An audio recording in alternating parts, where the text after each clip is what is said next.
नमस्कार, मी चंद्र आडागळे. तुम्ही बघताय जनजागृती न्यूज.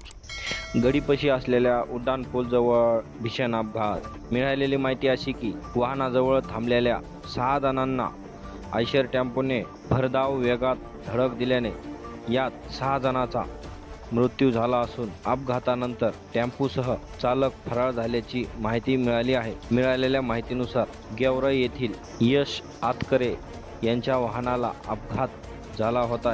हे वाहन टोचन करून आणण्यासाठी गेवराईतील बाळू आतकरे, सचिन ननवरे, भागवत परळकर, मनोज कराडे, कृष्णा जाधव आणि दीपक सूर्या हे वाहन टोचन करून आणण्यासाठी गडी कारखान्याजवळ गेले होते. तेथे वाहन टोचन करण्यासाठी महामार्गावर ते उभे असताना बीडहून औरंगाबादला जाणाऱ्या भरधाव आयशर टेम्पोने 4 चाकी वाहनाजवळ थांबलेल्या 6 तरुणांना जोराची धडक दिल्याने 6 जणांचा गंभीर जखमी होऊन मृत्यू झाला. सदरील आयशर टेम्पोने नंतर त्याच घटनास्थळापासून पुढे जवळपास 25 जणांना धडक दिल्याचे समजले आहे. जनजागृती न्यूज गेवराई.